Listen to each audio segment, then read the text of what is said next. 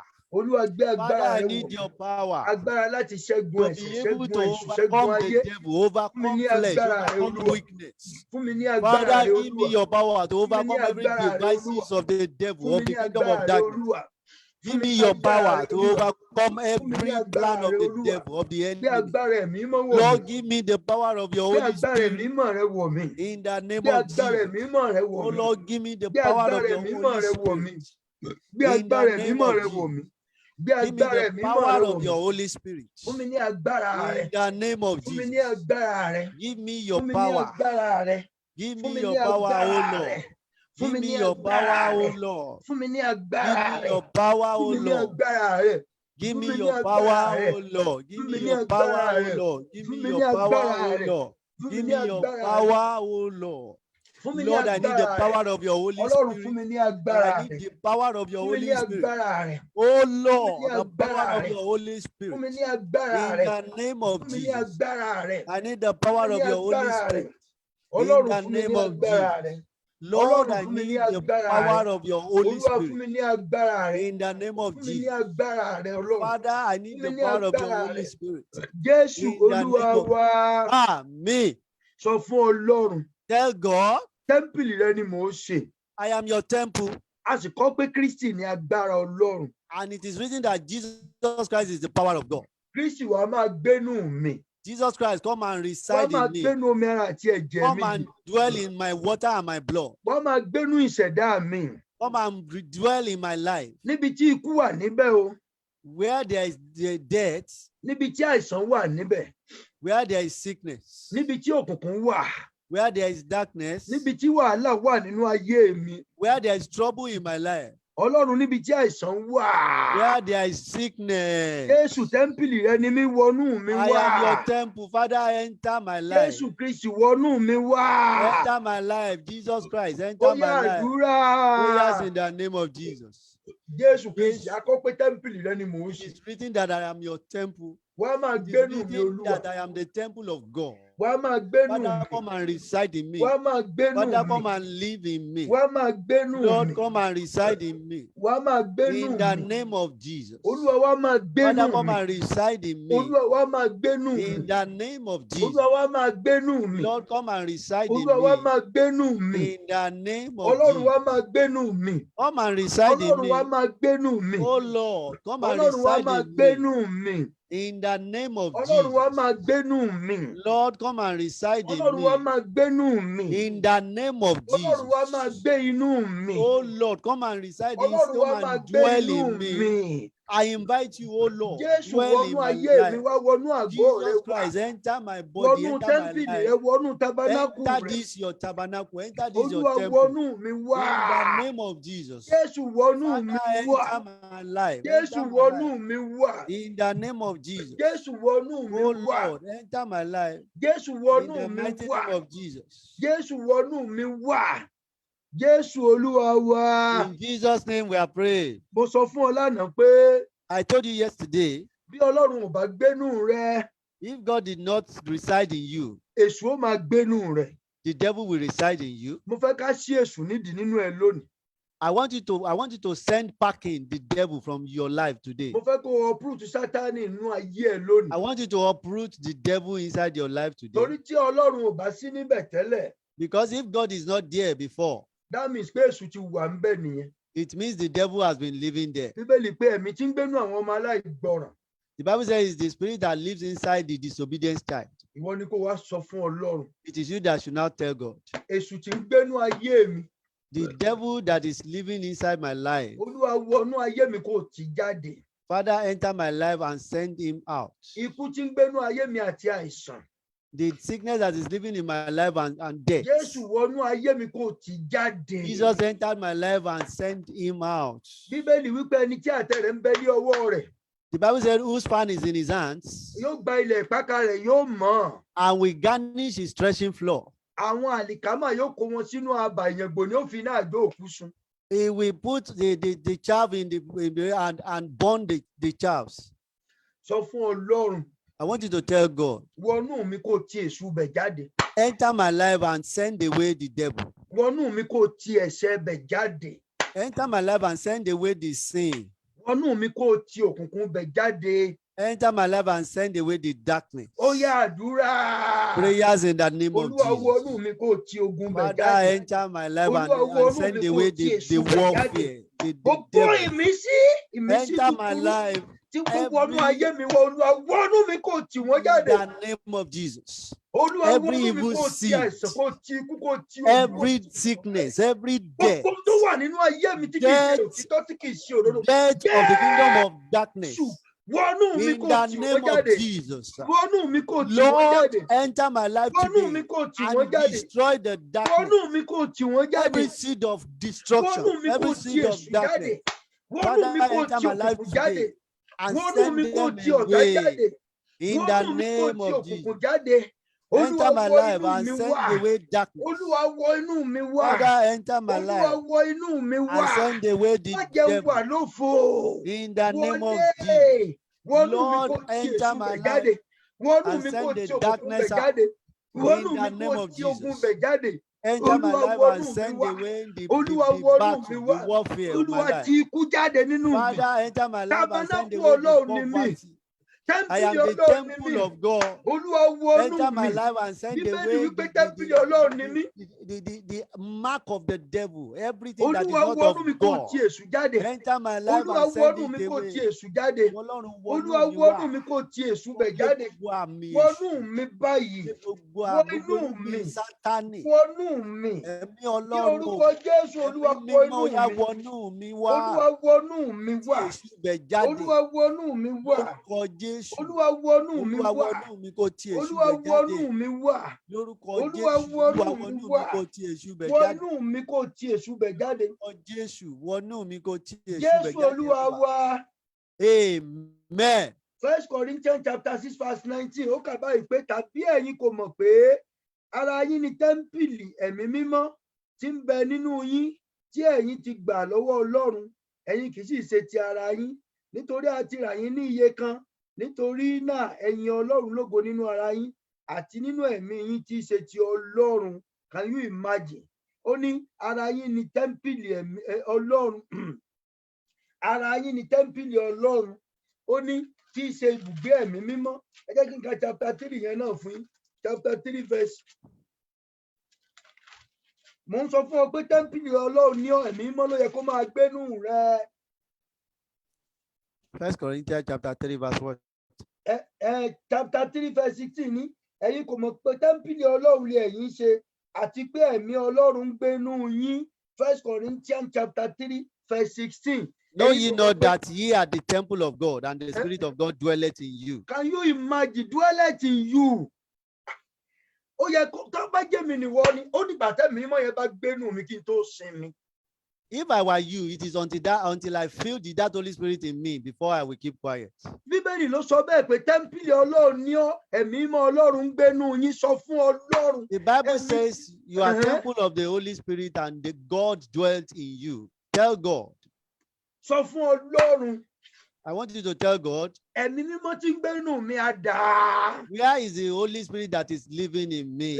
Èmi kò rí i. I have not seen it. Ní orúkọ Jésù. In the name of Jesus. Ẹ̀mí mímọ́ farahàn nínú mi. Holy Spirit manifest in me. Ẹ̀mí mímọ́ wọnú mi wá. Holy Spirit enter me. Ẹ̀mí mímọ́ wá máa gbénú mi. Holy Spirit come and reside in me. Ó yá àdúrà. Prayers in the name of Jesus. Orúkọ Jésù àkọ́pẹ́ tẹ́ḿpìlì Ọlọ́run ní ẹ̀mí Ọlọ́run ó máa gbénú mi. Ẹ̀mí mímọ́ tí ń gbénú mi dà. Àkọ́pẹ́ ẹ̀mí mímọ́ Ọlọ́run ó máa gbénú mi. Ẹ̀mí mímọ́ tí ń gbénú mi dà. Ẹ̀mí mímọ́ farahàn Ẹ̀mí nínú mímọ́ yá farahàn nínú mi o. It is written that I am the It is temple written of that I am God, the temple of God, dwells and the in Spirit me. of God dwells in In me. the name of Jesus. In the name of Where is that Jesus. Spirit of God? Where is the Spirit of God? Manifest yourself Manifest in my yourself life. in my life. I ask in the name of Jesus. Spirit of God, come Where and is the dwell Spirit of in God? me. In Manifest the in my name life of and Jesus. dwell in my life. In the name of me. come and dwell in me. In the name of Jesus. Holy Spirit, dwell in my life. In the name of Jesus. Holy Spirit, come down and dwell in me. Holy Spirit, dwell in me. Enter my life. In the name of Jesus.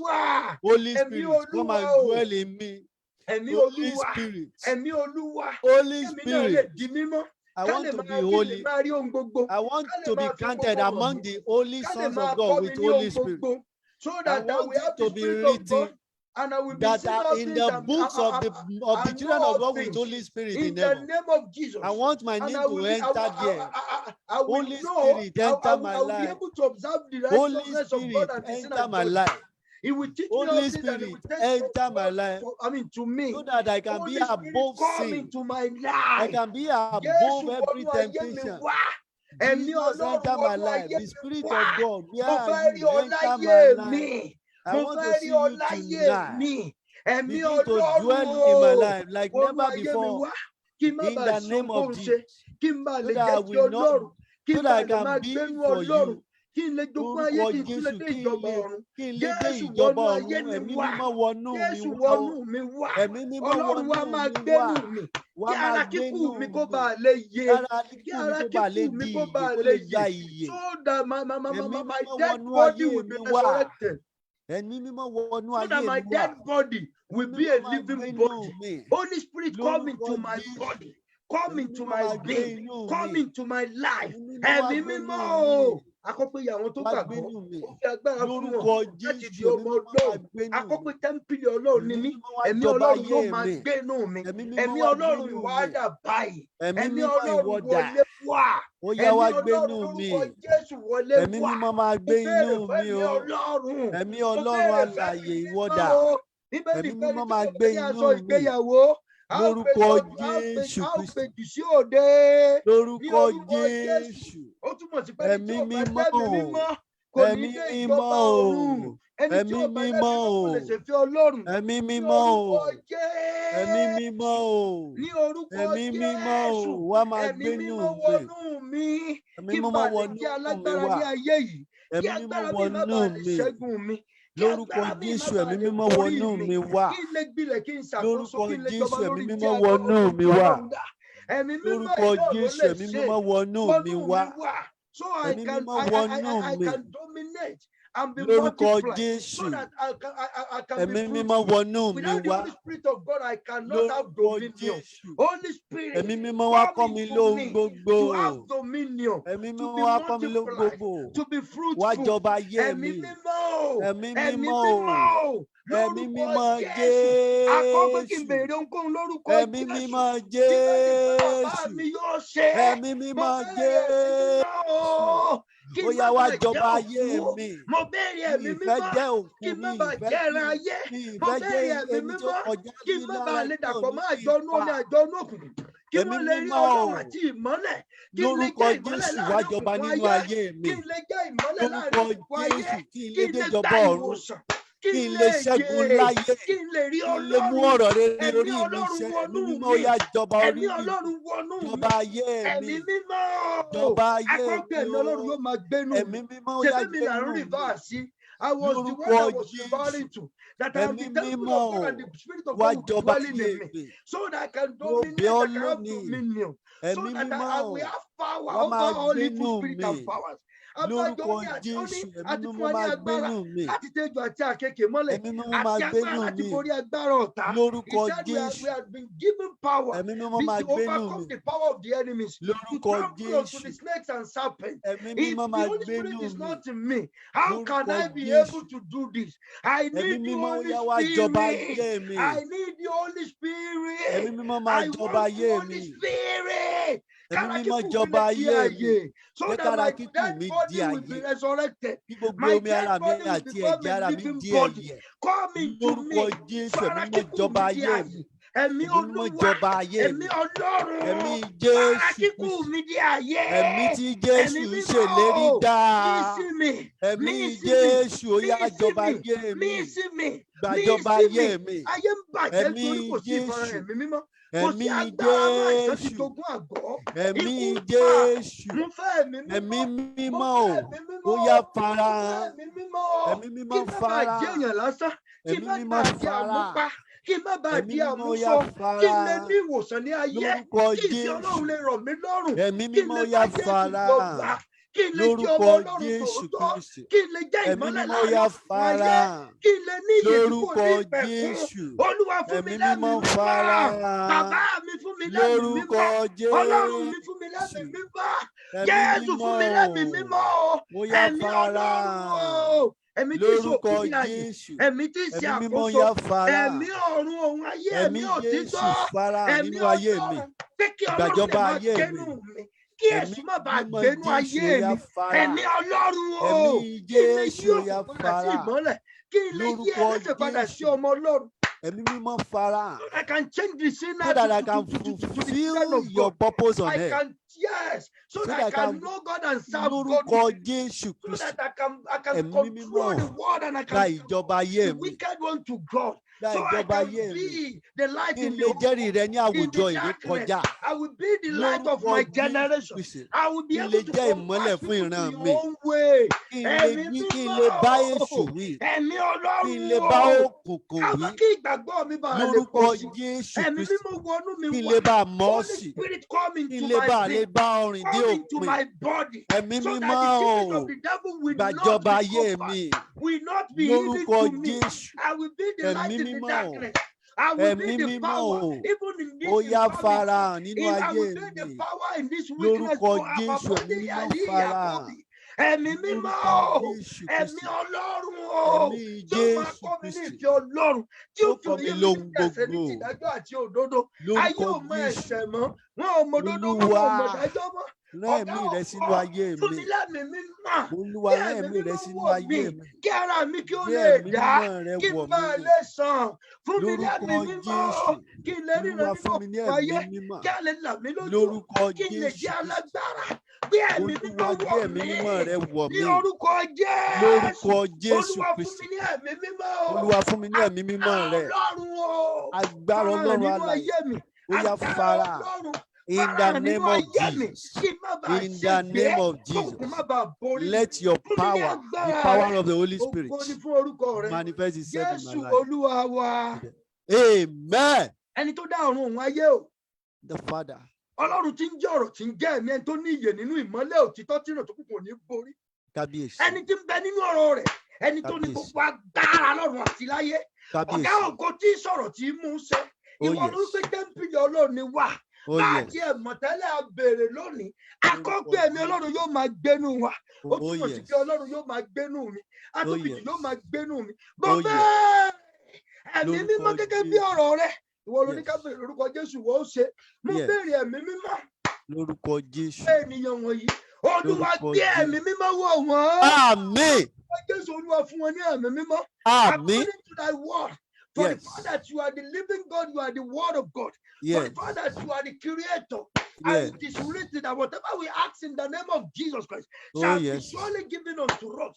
I have seen and have known. I have read it in the Bible that we are the temple of God. And the Spirit of God shall dwell in us.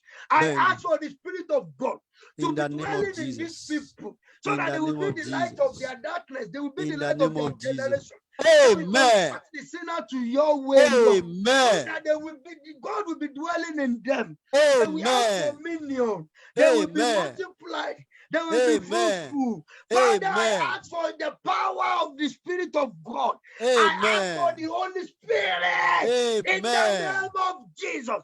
Father, give it to them in the name of Jesus. Amen.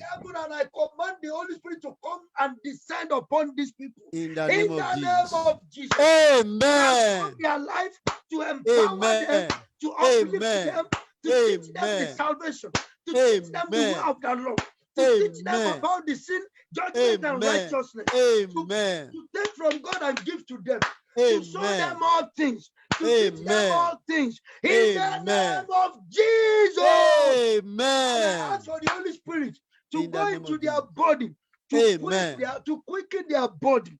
Amen. To transform their body. Amen. To resurrect their body, to heal their disease, to deliver them, to set them free. In the name of Jesus. Amen. Father, take control. Amen. This body receive the Spirit of God. Amen. You are no more of yourself, you are of God now. Amen. You have become the temple of God. Amen. It is well with you. In the name of Jesus, I have come to bless you. You are blessed. You are lifted up. You are empowered. You are a living soul. You shall not die. You shall know God. You shall serve God. You will learn the kingdom of God. You will see the power of God.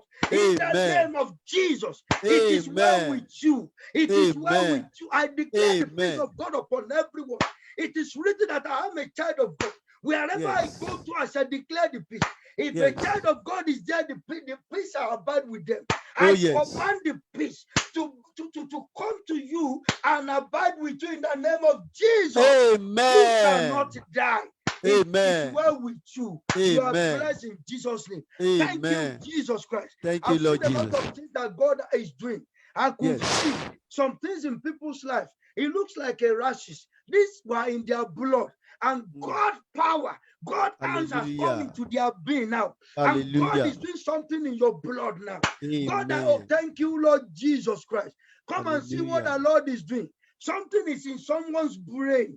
And this thing is disturbing. It has affected and it's affected your being. It's affected your body. Now God has come to remove such a thing now. In the name of Jesus. You are receiving your healing now. You can see God is uprooting some kind of powers, evil power that has got a place in your life. God is uprooting them out now because the owner has come to your body. God has come to take over. He has come to his temple. It is well with you in the name of Jesus. Oh my God, God has come to the temple. You shall see this light. You shall see this revelation. You will feel this, that the presence of God has come. Thank you, Jesus. I can see some gifts being given to some people now. Father, God is giving you his Holy Spirit. And he's giving you the gift of the Holy Spirit. You are receiving. It is well with you. In the name of Jesus. You are now a new creator.